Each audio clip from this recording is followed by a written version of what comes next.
The nurse handed me the baby, but my heart stopped. This wasn't my son. My son had a small, dark birthmark on his left wrist, a mark I saw the moment he was born. This baby's skin was perfectly clear. I looked at my mother-in-law, Evelyn, and for the first time, I saw the devil in her eyes. "He's beautiful, isn't he, Sarah?" she whispered. Her voice was cold. That was the moment I realized she didn't just hate me. She had stolen my life. 9 months of waiting. 9 months of excitement. And in just 1 hour, my world turned into a nightmare. My name is Sarah, and I thought I was the luckiest woman in the world. I married Mark, a successful architect, and we were finally having our first child. But there was one problem. Mark's mother, Evelyn. She never thought I was good enough for her son. She called me a gold digger from the day we met, even though I worked 2 jobs to help Mark start his business. When I went into labor, Evelyn insisted on being in the room. "I'm a grandmother. It's my right," she screamed at the nurses. Because of a complication, I had to have an emergency C-section. As the anesthesia started to pull me under, I saw the doctors pull my son out. He was crying loudly. A nurse held him up for a split second. I saw it. On his tiny left wrist, there was a dark, oval-shaped birthmark. "My brave little soldier," I whispered before I fell into a deep sleep. 2 hours later, I woke up in a private room. The lights were dim. Mark was sitting in the corner, staring at his phone. Evelyn was standing over the plastic bassinet, smiling. "Where is he?" I asked, my voice cracking. "Where is my baby?" "He's right here, darling," Evelyn said, her voice unusually sweet. She picked up the sleeping infant and placed him in my arms. The moment I touched him, something felt wrong. Mothers know. We just know. I pulled back the blue blanket and immediately grabbed his left hand. The wrist was clear. There was no birthmark. Nothing. "Mark," I called out, my heart racing. "Mark, look. This isn't him." "Where's the birthmark?" The baby I saw had a mark on his wrist. Mark stood up and walked over, looking annoyed. "Sarah, the doctors said you were heavily medicated. You probably hallucinated it. Babies change color in the first few hours anyway. Color doesn't change a birthmark into smooth skin, Mark." I shouted. Evelyn stepped closer, her eyes turning into slits. "Are you saying the hospital made a mistake? Or are you saying I did something?" "You're being hysterical, Sarah. The stress has clearly broken your mind." She reached down and snatched the baby back from my arms. "Maybe I should take him for the night." "You clearly aren't stable enough to hold a child. Give me my son." I screamed, reaching out, but the pain from my surgery forced me back onto the bed. As Evelyn walked out of the room with the baby, she turned back and gave me a tiny, chilling smile. It was a smile of victory. She knew I knew. And she knew that no one would believe me. The door clicked shut, and I was left in the silence of the hospital room. My arms felt empty, but my mind was screaming. I knew what I saw. I wasn't high on meds, and I wasn't hysterical. My son had a mark. This baby did not. I looked at Mark, my husband, the man who was supposed to protect me. He was staring at the wall, avoiding my eyes. "Mark," I whispered, "look at me. Do you really believe I'm crazy?" Mark sighed, a sound full of exhaustion and hidden guilt. "Sarah, Mom is just worried about you. The doctors said the C-section was hard on your body. Hallucinations are common." I didn't hallucinate a physical mark. I touched it. It was right here. I pointed to my own wrist, shaking. "Go to the nursery. Ask the nurses who handled him first. There has to be a record." Mark finally looked at me, but there was no love in his eyes. Only a strange, cold distance. "The nurses have been rotated, Sarah. It's a shift change. Just sleep. We will talk about this at home." I couldn't sleep. Every time I closed my eyes, I saw Evelyn's twisted smile. I waited until I heard Mark's heavy breathing. He had fallen asleep on the pull-out chair. Pain seared through my abdomen as I forced myself out of the hospital bed. I gripped the 4-pole for support, every step feeling like 1,000 needles. I needed the chart. The birth record. I hobbled to the nurse's station. It was 3 a.m., and the hallway was ghostly quiet. I saw a young intern filing papers. "Excuse me," I breathed out, leaning against the counter. "I'm in room 302. I I lost my discharge papers. Can I see my son's birth file? I just want to check his weight again. The intern looked up, tired. Sure, let me pull it up. She typed into the computer. Her brow furrowed. That's strange. What is it? My heart hammered against my ribs. The physical description section for baby boy Williams, it's blank. And the photo the hospital takes for the ID band? The file says image corrupted. My blood turned to ice. It wasn't an accident. Evelyn had been here. She had money, and she had influence in this city. She had cleaned the digital trail. Suddenly, a hand gripped my shoulder. I jumped, a small scream escaping my lips. It was Evelyn. She was dressed in a sharp, black coat, looking perfectly awake. Sarah, dear, what are you doing out of bed? She asked, her voice loud enough to alert the nurses. She's wandering again. Nurse, my daughter-in-law is confused. The intern looked at me with pity. Within seconds, 2 nurses were leading me back to my room. I'm not confused, I yelled, looking back at the intern. Check the logs. Who accessed that file last? But Evelyn was already standing between me and the computer, her shadow looming over the desk. As they pushed me back into my room, she whispered into my ear, "The more you fight, Sarah, the more unstable you look. Do you want to lose your husband too? Because he's already halfway out the door." I was pushed back onto the bed, and a nurse prepped a sedative. As the needle went in, I looked at the bedside table. My phone was gone. My only way to call for help was missing. I was a prisoner in a 5-star hospital, and my enemy was holding my child. I woke up with a heavy head.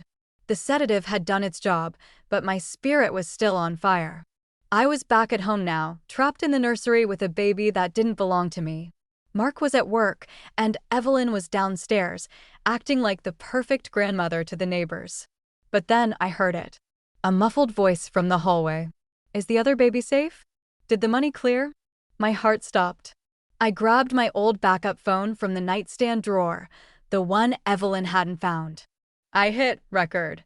I pressed my ear against the cold wooden door. Outside, Evelyn was pacing the floor, her heels clicking like a countdown to my destruction. Listen to me, Evelyn hissed into her phone. The mother is becoming a problem. She noticed the mark. I've convinced Mark she's losing her mind, but we need to move fast. Has the socialite settled into the villa? Good. Tell her the perfect heir is hers. As long as the $5 million is in my offshore account by Friday, she never has to worry about the real mother again. My hands shook so hard I almost dropped the phone. $5 million. She hadn't just swapped my baby because she hated me, she had sold my son to a wealthy woman who needed a healthy male heir to secure an inheritance. My son was a commodity to her. A paycheck. Suddenly, the clicking of her heels stopped. Silence. I held my breath, praying she couldn't hear my heart thumping through the door. The handle turned slowly. Click. The door creaked open. I barely had time to slide the phone under the crib mattress and pretend to be changing a diaper. Still obsessing over the baby, Sarah? Evelyn asked, leaning against the door frame. She held a glass of orange juice. Drink this. You look pale. We wouldn't want you to faint and hurt the little one, would we? She emphasized the words little one with a cruel twist of her lips. She knew this baby wasn't mine, and she was mocking me with every breath. I'm fine, Evelyn, I said, my voice as steady as I could make it. I'm just starting to realize you were right. I must have been tired at the hospital. This baby is beautiful. Evelyn's eyes narrowed. She didn't expect me to give up so easily. She walked over, her shadow falling over me and the sleeping infant. She stared at me for a long time, searching for a lie. Finally, she set the juice down. Good. I'm glad you're finally seeing sense. It would be a shame if Mark had to commit you to a facility. It's so expensive and so lonely. As soon as she left, I poured the juice into a potted plant. I knew better than to trust anything she gave me. I pulled the phone out from under the mattress. I had the recording. It was grainy, but her voice was clear. But I realized something terrifying. If I went to Mark now, he would just tell Evelyn, and she would destroy the phone. I couldn't trust my husband. He was either too weak to see the truth or he was in on the deal. I looked at the baby in the crib. He was innocent in all of this. Somewhere out there, another woman was holding my son, thinking he was hers. Or worse, thinking her own baby had died. "I'm coming for you," I whispered to the empty air, thinking of my son and his tiny birthmark. "And I'm going to make her pay for every tear I've shed." I opened a private browser and searched for the one thing that could prove everything: private DNA testing, same-day results. I had the recording, but I needed biological proof. But I didn't know that Evelyn had already installed a spyware app on the home Wi-Fi. She saw every word I typed. "You want to test? Fine. Let's see who is the real liar." Evelyn's voice was smooth, like silk covering a dagger. I didn't expect her to agree so easily. I had cornered her and Mark at dinner, showing them the contact for a private DNA lab. I thought I had one. I thought the truth was only 24 hours away. But I forgot one thing: Evelyn didn't play by the rules. She owned the game. The next morning, a private technician arrived at the house. He was professional, wearing a crisp white lab coat. He took a swab from my cheek, and then he leaned over the crib to take a sample from the baby. I watched his every move. I didn't let my eyes leave the samples for a second. I saw him seal them in 2 separate tubes and label them right in front of me.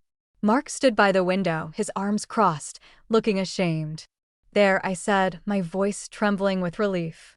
"Tomorrow, the truth will be on paper. And when it shows this baby isn't mine, I want my son back, Evelyn. I want to know where he is."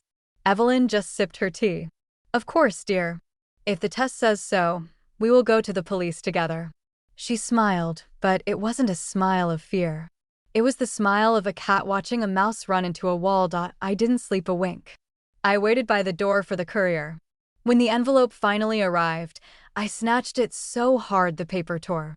Mark and Evelyn gathered around. My heart was pounding so loud I could hear it in my ears. I pulled out the sheet. My eyes scanned the technical jargon until I found the bottom line. Probability of maternity: 99.99%. Result: Sarah Williams is the biological mother of the child. The world started to spin. "No," I whispered. "No, this is impossible. This is a lie." "It's right there in black and white, Sarah," Mark said, his voice rising in anger. "You've been accusing my mother of a felony for a week. You've been looking at our son like he's a stranger. Do you realize how crazy you sound now?" She swapped the samples. I screamed, pointing at Evelyn. I don't know how, but she did it. Evelyn walked over and put a cold hand on my forehead.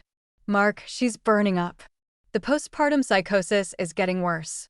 She's hallucinating conspiracies now. She isn't safe for the baby." "I'm calling the doctor," Mark said, reaching for his phone. "She needs professional help. A facility, maybe. Just for a few weeks until she's balanced." They left the room to make arrangements, locking the nursery door from the outside. I sat on the floor, clutching the fake DNA report, sobbing. Then, my eyes caught a small piece of blue plastic under the sofa, the same sofa where the technician had set his bag. I picked it up. It was a cap from a sample tube. But it wasn't empty. Inside was a tiny, dried drop of blood. Then it hit me. Evelyn hadn't swapped the samples at the lab. She had hired a fake technician. The man in the white coat wasn't from a lab, he was an actor. The tubes he used were never sent anywhere. The report I was holding was printed right in this house. I looked at the window. It was a long drop to the garden, but I couldn't stay here. If Mark called the doctors, I would be drugged and locked away, and my real son would disappear forever. I didn't have a child, I didn't have a husband, and I didn't have a home. But I had that drop of blood. And I knew one other thing. Evelyn had mentioned a socialite on the phone. I had to find the woman in room 402. The woman, they said, lost her baby. Because I knew, deep in my soul, that she was holding the key to my son's prison. The window was my only escape. I tied 2 bedsheets together, my hands shaking so hard I could barely make the knot. As I slid down into the cold garden grass, I didn't look back at the house that had become my prison. I had no money and no car, but I had a name and a room number. "Room 402, I whispered. I had to get back to the hospital. I had to find the woman who lost her baby, because I knew her loss was my son's disappearance. Getting into the hospital was harder this time. My face was on the security monitors as a confused patient. I found a discarded nurse's coat in the laundry room and pulled the collar high. I kept my head down, heart hammering against my ribs every time a security guard walked past. I reached the 4th floor. It was the high-risk wing, silent and smelling of heavy bleach. I found the door. Room 402. I pushed it open slowly. The room was dark except for a single flickering light over the bed. A woman sat there, staring blankly at an empty wooden cradle. She looked like a ghost. "Who are you?" she asked, her voice thin and hollow. "My name is Sarah," I said, stepping into the light. "And I think the hospital lied to both of us." The woman's name was Elena. She was the daughter of a wealthy family, but she was unmarried. She told me a story that made my skin crawl. "They told me my baby had a heart defect," Elena cried, her fingers gripping the bedsheets. "They said he died 10 minutes after birth. They wouldn't even let me hold him. They said it would be too traumatic." "Did he have a mark?" I asked, leaning in. "Think, Elena. Did you see anything?" Elena's eyes widened. "A birthmark. On his left wrist. It looked like a tiny dark bean. I saw it for just a second before the head nurse, Mrs. Gable, snatched him away." My breath hitched. The same mark. The same nurse. But there was a twist I didn't see coming. Elena wasn't just a random victim. "My stepmother, she's friends with your mother-in-law, Evelyn," Elena whispered. "They were talking about a solution to my family's inheritance problem. My father's will says I only get the estate if I have a male heir." It all clicked. Evelyn hadn't just sold my baby for cash. She had brokered a deal to ensure Elena's dead baby was replaced by mine, so the inheritance money would stay within their circle of friends, with Evelyn taking a massive cut. "They swapped them," I said, my voice cold with rage. "They took your healthy son and gave him to me, and they took my son and told you he was dead, so they could sell him back to your own family as a fake heir." Suddenly, the door burst open. It wasn't a nurse. It was Mark. He looked furious, but behind the anger, I saw something else: fear. "Sarah, get away from her," Mark shouted, grabbing my arm. "The doctors are waiting downstairs. You're sick." I looked at Mark, really looked at him. "You knew, didn't you? You knew Elena's baby was the one in our nursery. You helped your mother steal a child from a grieving woman." Mark's face went pale. He didn't deny it. He just pulled me toward the door. But Elena stood up, her eyes finally filling with life. "Let her go, Mark. Or I'll scream so loud the whole city hears about what your mother did in this room." Mark froze. For the first time, the perfect plan was cracking. But we were still trapped on the 4th floor, and I could hear the security radios buzzing in the hallway. The crystal chandeliers were blinding, and the air smelled of expensive perfume and betrayal. Elena and I stood at the back of the grand ballroom, our hearts racing. In the center of the room, surrounded by cameras and clapping socialites, was Evelyn. She was holding a baby wrapped in silk, the baby she had sold to the wealthiest family in the city. "Look at him," I whispered to Elena. "That's my son. And tonight, we take him back." Mark had tried to stop us at the hospital, but he was too late. We had escaped through the service elevator. Now, we were at the Heritage Charity Gala, the biggest event of the year. The woman holding the baby was Mrs. Sterling, the woman who needed a perfect heir to claim her father's millions. As Mrs. Sterling raised a glass to toast her newborn son, I stepped out from behind the velvet curtains. "That baby isn't yours, Mrs. Sterling," I shouted. My voice cut through the music like a knife. The room went deathly silent. Hundreds of wealthy guests turned to look at me. I was still wearing my hospital bracelet, my hair was a mess, and my eyes were red from crying. I looked like a madwoman, just like Evelyn wanted. Evelyn stepped forward, her face a mask of fake concern. "Security. Please, my daughter-in-law has suffered a nervous breakdown. She's had a tragic loss and isn't herself. The only thing I've lost is my son because you stole him," I screamed, pointing at the baby in Mrs. Sterling's arms. Mrs. Sterling clutched the baby tighter. "This is my child. I have the birth certificate. You have a piece of paper bought with $5 million. I countered. I turned to the crowd, pulling Elena forward. "And this woman? You all know Elena. You were told her baby died in room 402 last week. But look at the baby in my nursery at home, the one Evelyn claims is mine. He looks exactly like Elena's father. The guests began to whisper. Elena stepped toward Mrs. Sterling, her voice trembling but strong. If that is your child, let us see his left wrist. My baby, the baby Sarah saw, has a dark birthmark. A mark that has been in my family for generations. Show us the wrist, or I'll call the police right here in front of these cameras. Mrs. Sterling looked at Evelyn. Evelyn's face was turning a sickly shade of gray. She signaled for the security guards to move in, but it was too late. The reporters were already snapping photos. The curiosity gap was too big to ignore. Show us, a woman from the crowd shouted. Show the wrist. Mrs. Sterling's hand shook as she slowly peeled back the silk sleeve of the infant's gown. The cameras zoomed in. The giant screens in the ballroom showed the image. There it was. A dark, oval-shaped birthmark. A gasp ripped through the room. I felt the air leave my lungs. That's him, I sobbed. That's my boy. Realizing the game was up, Evelyn didn't apologize. She didn't cry. Instead, she grabbed Mrs. Sterling by the arm and hissed, "Run. Get the car." But as they tried to push through the crowd, the doors at the front of the ballroom burst open. It wasn't more security. It was the police. And leading them was Mark. He looked broken, his eyes filled with tears. I couldn't do it, Mother, Mark said, his voice cracking. I couldn't live with the lie. The room exploded into chaos. But amidst the flashing lights and shouting, I only had eyes for one thing. I pushed past the reporters and snatched my son into my arms. For the first time in a week, the hole in my heart finally closed. But the drama wasn't over. As the police handcuffed Evelyn, she leaned in and whispered something to Mark that made him drop to his knees.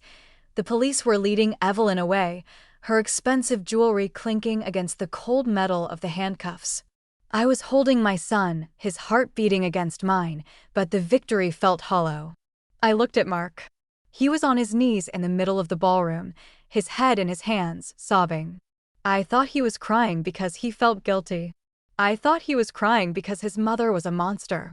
But as I walked toward him, he looked up, and the look in his eyes told me a secret that was even darker than the baby swap. "Mark, it's over," I said, my voice trembling. "We have him back. Why did you wait so long? Why did you let me believe I was crazy?" Mark didn't stand up. He couldn't even look at the baby. "Sarah, she didn't just do it for the money," he whispered. "She did it for me." I froze. "What are you talking about?" "The business, the firm. I lost everything 6 months ago," Mark confessed, his voice cracking. "I made a bad investment. We were going to lose the house, the cars, everything. My mother found out, and she told me she had a way to fix it.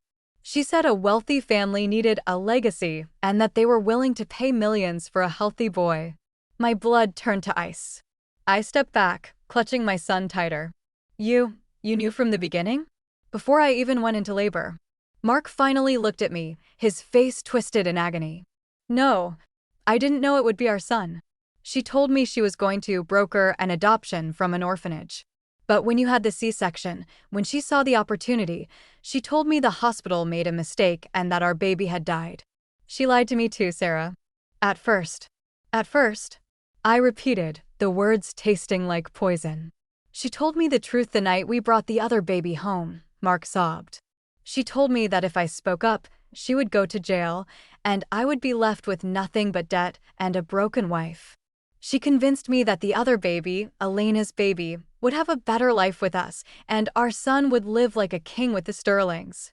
She made me believe it was a sacrifice for our future."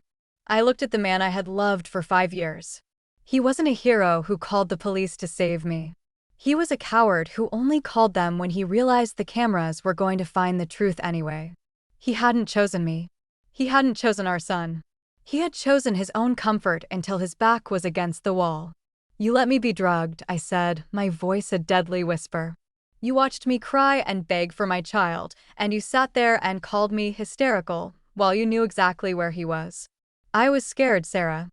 I'm sorry. Sorry doesn't give me back that week, Mark," I said. I looked over at Elena, who was being reunited with her own son, the baby I had been mothering for 7 days. Our eyes met. We were both victims of the same greedy WEB.as. The police started to lead Mark away for questioning as an accomplice. He reached out to touch my hand. I pulled away as if his skin were acid.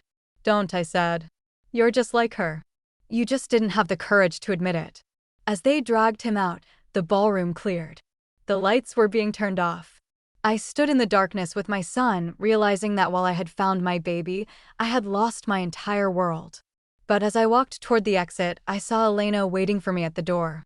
We didn't need words. We were the only two people in the world who understood this pain. But there was one more thing Evelyn had said, a final parting gift. She had whispered a name to Mark. A name that meant the conspiracy didn't end with the Sterlings. The courtroom was silent as the judge looked down at Evelyn and Mark. For months, the news had been calling this the hospital heist. The world was watching. Evelyn still sat with her head high, her face a mask of cold stone.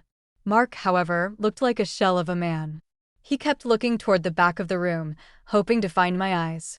But I wasn't looking at him. I was looking at my son, who was finally home, finally safe, and finally mine. The evidence was undeniable. With the recording I had made, the testimony from Elena, and the confession of the nurse who had been bribed, there was nowhere left for them to hide. "Evelyn Williams," the judge began, his voice booming. "You orchestrated a crime of unspeakable greed. You traded human lives for profit and gaslit a vulnerable mother into believing she had lost her mind. I sentence you to 25 years in federal prison without the possibility of parole." A gasp went through the room. Evelyn's mask finally cracked. She screamed at the guards as they dragged her away, her voice echoing in the marble halls. Next was Mark. Because he had cooperated at the last second, his sentence was lighter, 5 years for his role as an accessory, but the real sentence was the one I gave him. I had filed for divorce the day after the gala. He would never see his son again. Outside the courthouse, the sun was shining for the first time in a long time. I wasn't alone. Elena was there, holding her own son. We had spent the last few months helping each other heal. She had used her inheritance to start a foundation for mothers who had been victims of hospital negligence, and she had asked me to run it with her. "We did it, Sarah," she said, a small, genuine smile on her face. "We did," I replied. "But we didn't just save our sons. We saved ourselves." I looked down at my baby's wrist. The dark, oval birthmark was still there, a permanent reminder of the truth that had almost been erased. I thought about how close I came to giving up. How close they came to winning. People often ask me how I survived those dark days in the hospital when everyone, even my own husband, called me crazy. I tell them the same thing. A mother's intuition isn't just a feeling. It is a biological compass that points to the truth, no matter how many lies are piled on top of it. Money can buy fancy mansions, biometric scanners, and expensive lawyers. It can even buy a fake DNA test. But it can never, ever buy the invisible cord that connects a mother to her child. As for Mark and Evelyn, they have their riches now, a cold cell, and a lifetime of regret. And as for me, I have everything I need right here in my arms. If you enjoyed this story of justice and a mother's love, please hit the like button and subscribe. It helps us bring more of these incredible tales to life. And tell me in the comments, if you were Sarah, could you ever forgive Mark for what he did? Or was his betrayal worse than Evelyn's? I'll be reading all your answers. Until next time, remember, the truth always finds its way to the light.